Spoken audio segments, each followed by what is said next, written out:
Our next lecture for this course will be about the Maya, and we will break this up into two sections. Now, along with the Aztecs, the Maya are considered one of the best known of the Mesoamerican groups. For example, even a lot of other academics tend to think that I probably study the Maya. They ask me if I study the Maya all the time. And that's one of the things that we want to talk about in this lecture. The first thing that I want to cover here is common misconceptions about the Maya, myths about the Maya. One of the first of them is what to call them. Now, it turns out that this is something that you see a lot of inconsistency about. If you see Mayan with an N, that typically is supposed to refer to just the language. Only the languages are called Mayan. If you're talking about the people, if you're talking about the archaeology, if you're talking about a modern Maya community or an ancient Maya community, it's just Maya. So that's one of the first misconceptions. Another common source of misconceptions about the Maya comes to us through the media. Normally when I teach this course, I show two video clips from the Mel Gibson film Apocalypto. I'm not going to show them. I have some mixed feelings about posting these clips to the weekly module, but you can see the addresses there. You can find them yourselves on YouTube. And these clips are problematic for a couple of reasons. For one thing, they show the Maya practicing human sacrifice at this huge scale that we don't believe the Maya ever practiced. It might be more accurate of the Aztecs. The Maya certainly did practice human sacrifice, as we will discuss, but in the Mel Gibson film, it looks as though they're just absolutely bloodthirsty, and that's really exaggerated from what we understand. Also, the Mel Gibson film has a big problem at the end. If you've seen this film, you might know what I'm talking about, and that's what one of these clips is of the movie.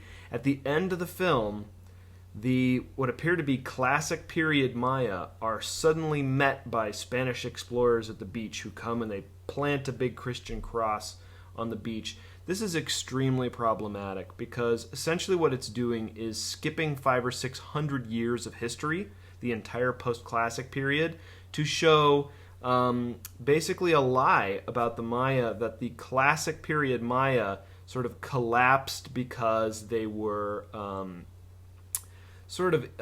replaced by Christianity, or that they were somehow an unjust or an unclean society and that Christianity was there to save them. We should never forget who made this film. Mel Gibson is a known, well-documented racist. He made this film in order to essentially portray non-Western, non-Christian societies as lesser, as needing this salvation from Christianity. So we shouldn't forget who made it. There are some things, that said, there are some things about Apocalypto that I personally enjoy watching. In the movie Apocalypto, you can see what the face paint, what the body modification, what some of the rituals, the masks, the feathers would have been like in real life. You know, in archaeology, we sometimes lose a lot of types of material that don't preserve well in the archaeological record. And in a movie like Apocalypto, we have the opportunity to see what that might have been like. But we should also be very critical about what we see in a movie like Apocalypto. For example, in the movie, there are these what appear to be Maya people speaking a Mayan dialect, but actually those actors were hired from Canada. Those are mostly Canadian First Nations Indigenous people who were taught some Mayan language. And the reason behind that is that Mel Gibson and some of the other film producers felt that actual modern Maya people, of whom there are millions and easily could have been cast for this film, modern Maya people weren't tall enough and weren't beautiful enough for Hollywood. So once again, that should really show us how we're being misled in the media with things like Apocalypto. One of the other common misconceptions about the ancient Maya, and this really applies to all ancient societies if you have been watching the History Channel anytime lately, is that somehow aliens are responsible for some of the most impressive accomplishments of not only the Maya but other ancient societies all over the world. There are TV shows like Ancient Aliens dedicated to trying to make sort of a mystery case out of how and why there's evidence for aliens having helped ancient peoples make pyramids and so forth. And essentially what this is thinly veiled racism. If you've taken another sort of history of anthropology or archaeological theory course, you may have heard of the mound builder debate. This was a debate in North America among both professional and avocational archaeologists, where in the early 20th century and late 19th century, so a century ago, basically the sort of learned people of the time decided that important archaeological sites in the continental United States with mounded earthen architecture like Cahokia in the Midwest were so elaborate and well made that they probably couldn't have been made by the ancestors of modern indigenous peoples. So they were grasping at straws. They tried to find anyone else they could possibly suggest might have made those pyramids. They talked about Vikings. They talked about the lost tribes of Israel. They talked about Phoenicians. They suggested perhaps it was people from Atlantis. Essentially, these quote-unquote scholarly debates were looking for anything they could come up with other than the most logical explanation being the ancestors of the native peoples who lived in the region, in present times. So essentially, Ancient Aliens is doing the same thing. Ancient Aliens is saying, look, here's something we don't understand from the past, and therefore these native peoples couldn't have made it themselves. It had to be from outside influence. So I think ultimately Ancient Aliens and the Mound Builder debate trace back to racism, ultimately.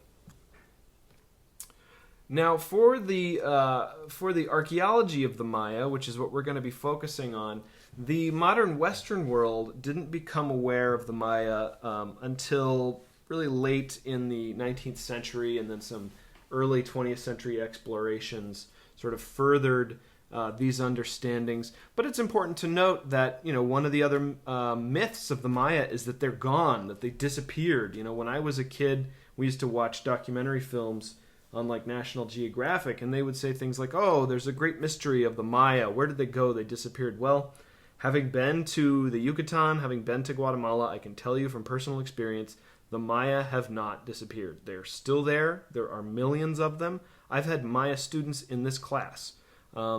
So these people, these modern indigenous people, were well aware of the archaeological sites in the jungles of Central America, and it was Western explorers were introduced to these really through the agency of native guides who took them to the sites and showed them what the sites looked like. So here you can see an example of a Maya site that was being photographed. It had been cleared of jungle, but it has not yet been reconstructed as of this, I believe, late 19th century photograph.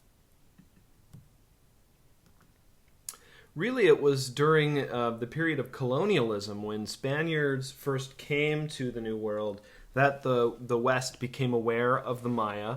And the Bishop of Yucatan, who was put in place by the Holy Roman Empire and the Spanish crown, Diego de Landa, was responsible for a lot of destruction of Maya culture. He believed that Maya society was a devil-worshipping society, that they were practicing sort of black magic and so forth.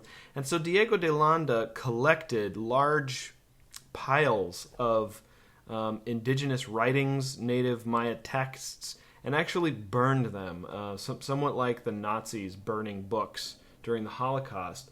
But in this process of destruction, Diego de Landa and other church officials like him actually did record a lot of information. And so, ironically, it's actually through the writings of people like Diego de Landa, who had his ulterior motive, that we learn some of what we know about the Maya at European contact. Now, other Spanish church officials were a little bit more sort of open-minded in their approach to the Maya. So, for example, Bartolomé de las Casas the first bishop of Chiapas, actually became involved in a debate with Sepulveda in Spain over whether or not the indigenous peoples of the New World were human.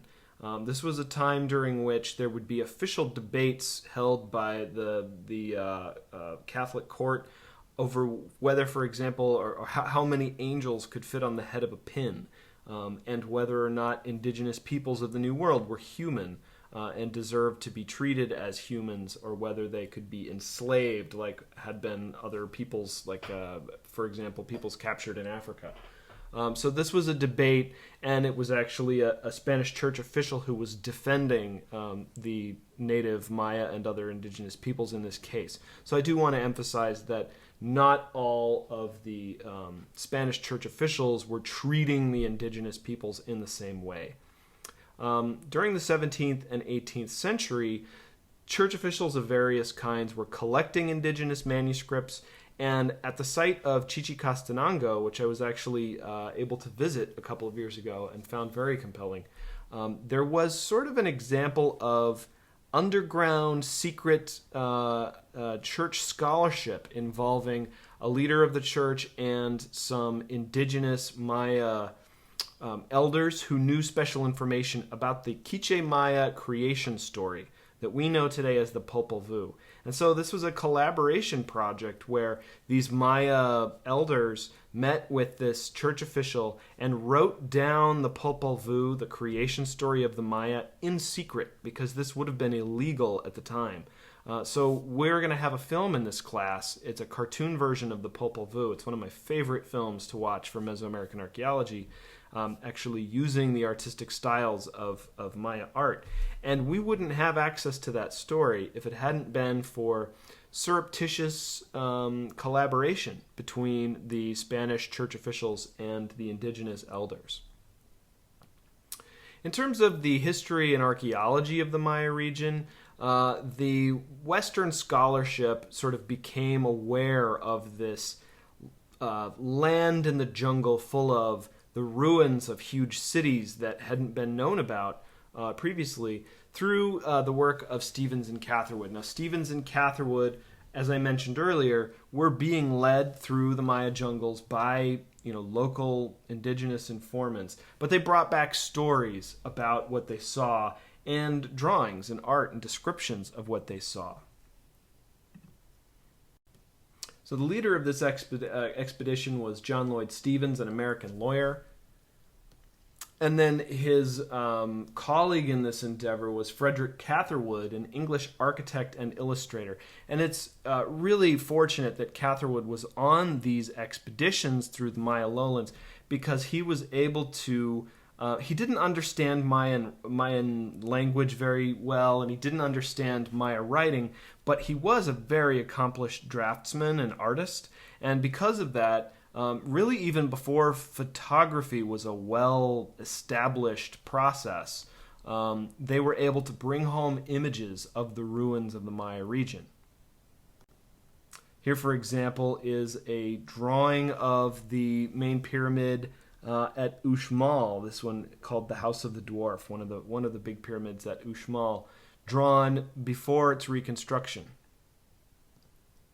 Here you can see a beautiful drawing of Catherwood's focused on a stela at the site of Copan. Now, he wouldn't have understood, for example, what the hieroglyphs meant, but nonetheless he brought back these really sort of captivating images for the educated public of the West. So between about 1839 and 1842, these two explorers moved through southern Mexico and Central America. They were some of the first outsiders to see the sites of Tulum, Chichen Itza, Copan, Palenque, some sites that we will talk about in this next sort of two sections of lecture. And they published two very popular books on their travels, sort of bringing attention to the ruins of the Maya region among the educated classes of the West. And this was really sort of the thing that first attracted archaeologists to the Maya region. Now, in terms of the archaeological history we understand today of the Maya, there's some interesting ways in which we can compare the Maya to the rest of Mesoamerica. Now, the archaic period of nomadic horticulture and not yet being settled down into villages or relying relying very much on maize agriculture seems to have lasted longer in the Maya region. The first villages, the first pottery, the first true agriculture kind of got started later in the Maya region than it did in other places, such as the Soconusco, such as the Gulf Coast, Olmec region. But nonetheless, when the Maya began to establish these settled communities, they really kind of exploded quite quickly. So an early site, for example, you can see in this reconstruction, El Mirador is one of the largest at 6 square kilometers. And some of these earthen pyramids at the site appear to have been some of the largest ever built by the Maya. And this site declined by the early classic period. So it was really just a few centuries at the end of the formative that this site was occupied. I've seen it described as kind of an interesting, kind of a Babylon type city with gardens, within the city. And unfortunately, the archaeologist who's been doing a lot of the work here has refused to publish very many of his findings. So there's still quite a bit we don't know about El Mirador. So the term the Mesoamerican Classic Period, and in fact the whole chronological scheme of the pre-classic, classic, and post-classic period really was originally established for the Maya region and then later kind of extrapolated out to the rest of Mesoamerica. So it's worth keeping in mind what was going on elsewhere in Mesoamerica during the classic period apex of the Maya. So as we review, for example, Monte Alban had grown to 6 square kilometers in size and 50,000 people. There was a barrio or neighborhood at Teotihuacan of people from Oaxaca, and Teotihuacan had grown to 22 square kilometers and possibly 200,000 people. And one of the really sort of new avenues of research at Teotihuacan has suggested even greater contacts between the Maya region and Teotihuacan during the Classic period than had previously been recognized. All of these sites had established social hierarchies, monumental constructions, special civic ceremonial, sort of a core region to them, and these were all going on during the Maya Classic period. Now, for Maya Classic period states, in a way, they sort of worked like ancient Greece or Mesopotamia in that rather than one unified Maya sort of polity, instead what you had was these capital cities would be in charge of a regional network of smaller sites. From time to time, they would vie with each other for power, and they would at times establish alliances. We are going to focus in the Maya content for this class on 3 particular sites among the Maya: Tikal, Copan, and Palenque. Now, each of these had their own noble dynasties. They had shifting patterns of warfare and alliance formation. And they were all really at their peak during the Classic period, particularly between about 300 and 600 of the Common Era, and then leading up to about 900 of the Common Era, when ultimately Classic period Maya society seems to have fallen. So we know what we know about the Maya Classic period, for example, from carved stone stelae showing rulers, in some cases showing bound captives. These are the locations of the sites we're going to focus on: Tikal, Copan, and Palenque. Tikal is a famous Maya site that I was fortunate enough to be able to visit in the summer of 2019, and you may recognize it. If you are a fellow sci-fi nerd, you may identify that Tikal was used as the Yavin 4 rebel base in the first Star Wars movie. So this is Temple 1 at Tikal. It's a large pyramid structure like we've seen elsewhere in Mesoamerica. It's actually taller and narrower than some of the others we've seen, however. And the temple that's preserved at the top is remarkable because it actually wears a headdress, or what's been called a comb. But I think headdress is actually an important sort of concept for this, because these buildings were considered alive. They were ritually fed. They were given deposits of sacred offerings at the foot of the staircase. And like a person, like a ruler, they wore a headdress that made them appear taller than they were. So that reminds me of the architecture of Teotihuacan in that the architects were so expert they could sort of exaggerate the dimensions of the buildings to impress the eye. So if we look at a reconstruction of Tikal, when it wasn't completely covered with jungle, as it largely is today, Tikal is one of the sites that is still, there's a lot we're learning about it. For example, it's larger than we ever thought it was, well over 100 kilometers squared, although I think this number is still increasing with LiDAR mapping of the region. And at its peak, at least 100,000 people. So maybe not quite on the scale of Teotihuacan, but a large site for sure. Here you can see a reconstruction of some of the main pyramids at Tikal, and I think this is significant because it reminds us these weren't just sterile stone buildings when they were in use. They were painted, they were elaborate, they sparkled in the jungle sun, and in some cases, not only did they wear headdresses, but some of the buildings in the Maya region actually had masks, giant stucco faces that they wore, which I think helps remind us of the concept of animacy, that these were living social agents in a way to the Maya who made them. You can also see in this reconstruction some people for size, for the scale of the site.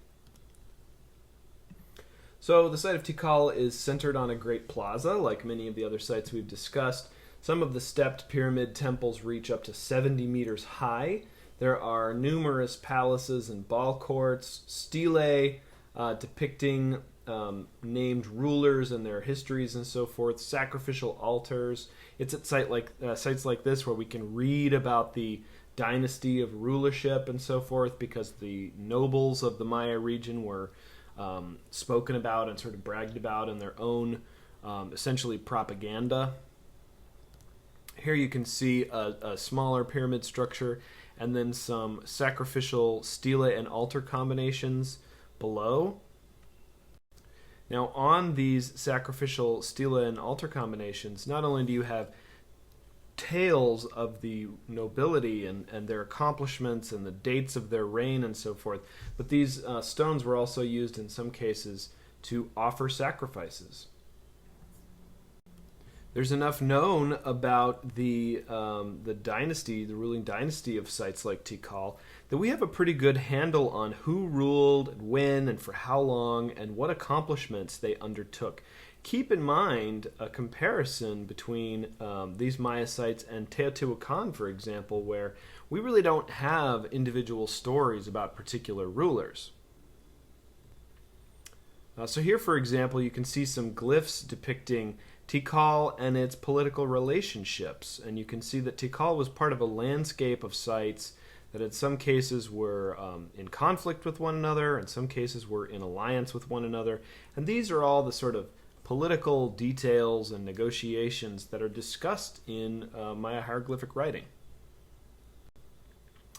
Moving further down into the jungles of the Maya region here, we have the site of Copan. Now, Copan is located on a terrace above a tributary to the Motagua River. The site is located at a transitional area between highlands and lowlands, which could be significant in terms of the resources that the people of Copan were able to accumulate and trade. They were sort of at an ideal trade location. The Copan Valley was very small, only about 25 square kilometers, and that's going to be significant in the collapse of Copan. We will discuss that later. But the site was centered on an enormous acropolis, a large sort of raised earthen platform, similar in some ways in terms of the scale of labor to the flattening of the mountain at Monte Alban.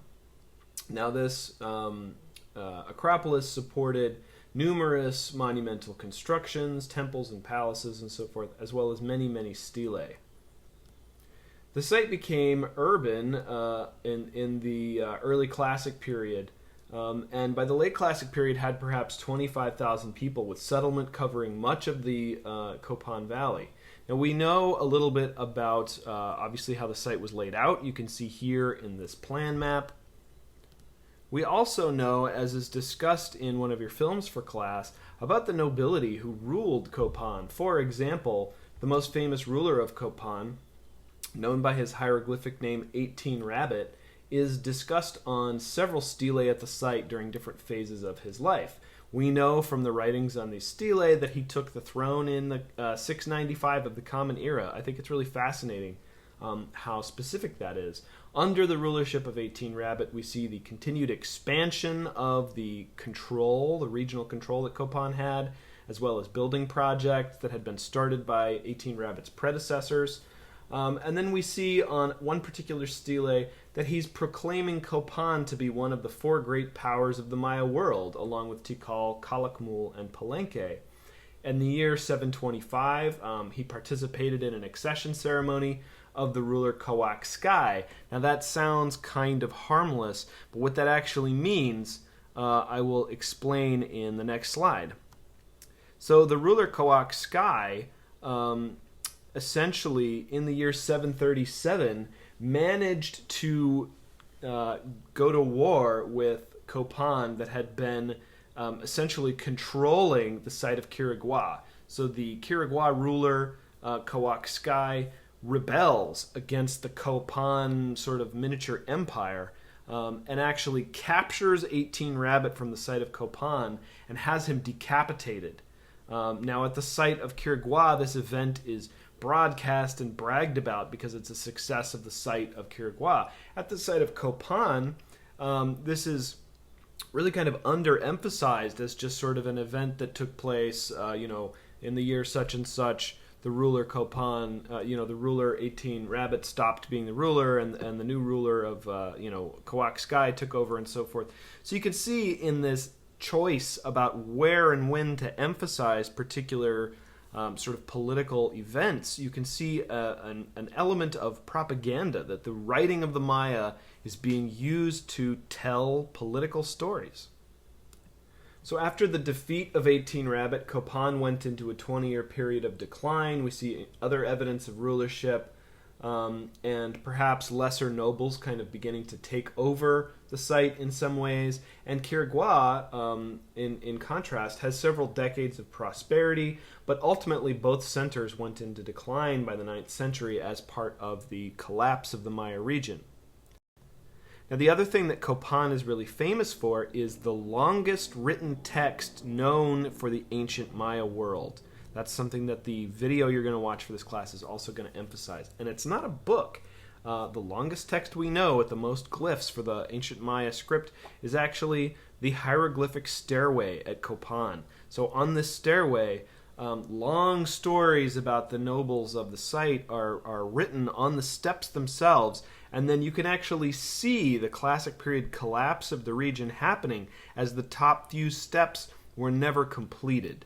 So there's some interesting research going on with this now. They're using scanners to make three-dimensional digital models of this that you can find online. They've covered the staircase with a sort of a kind of a tarp to keep acid rain from dissolving the steps. But it's a fascinating example of literature in a physical presence in the Maya world.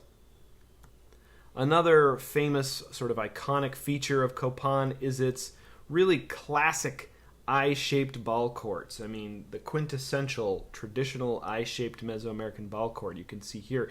Now, the ball game factors very heavily in the Maya creation story, as you'll see when you watch the Popol Vuh. Here, just for comparison, you can see a dynastic sort of a king list for the site of Copan, again with particular events tied to particular years even in the history of the site, and you can also see the rule of the influential leader 18 Rabbit. Now, I have posted some links both in the weekly module and under another folder on the Blackboard page so that you can explore some exciting new ways in which archaeological research is taking place for the Maya. And one of those is 3D digital modeling, both with photogrammetry and 3D scanning, to capture details of carved Maya art. The next site that we want to focus on for the classic Maya is the site of Palenque, which you can see here. This is located in the foothills of the northernmost part of the Chiapas Highlands. This is a beautiful site with lots of well-preserved and rather unusual architecture, as well as an impressive palace and one of the only multi-story buildings in the ancient Mesoamerican world. This is what the glyph for Palenque looks like.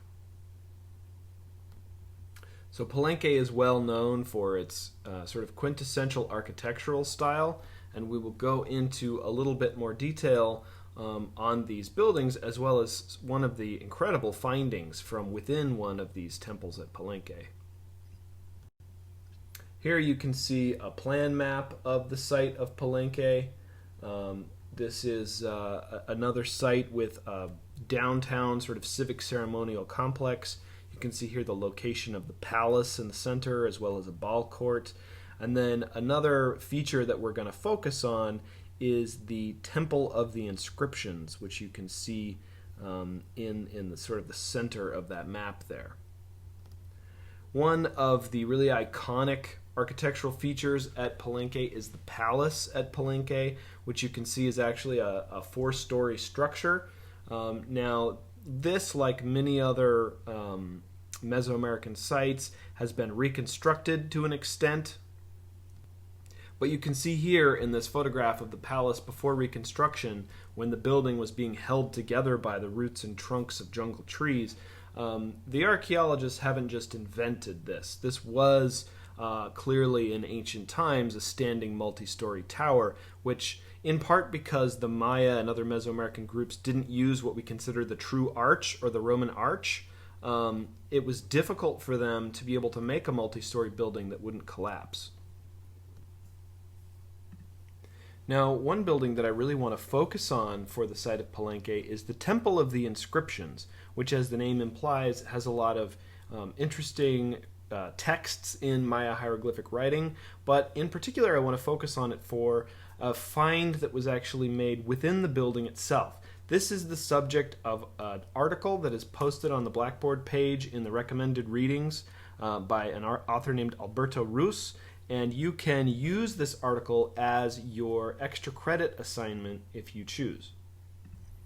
So in the 1950s, the Mexican archaeologist Alberto Rus was working at the site of Palenque, and he identified that the floor in the building, the Temple of the Inscriptions, this massive slab floor, was actually collapsing, which suggests to him that there must be some hollow beneath it.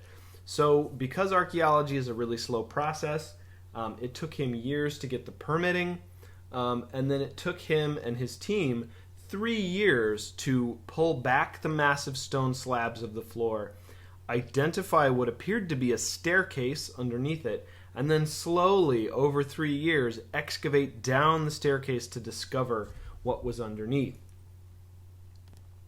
By 1952, Alberto Rus and his team had discovered the chamber at the base of the Temple of the Inscriptions that held the sarcophagus, including the giant stone lid of the great Maya king Lord Pakal.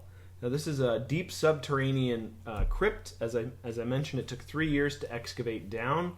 The tomb itself contains a stone box which has within it 5 sacrificial victims. Pakal himself is buried within a special stone sarcophagus. The lid is carved with this really elaborate scene that I will show you shortly.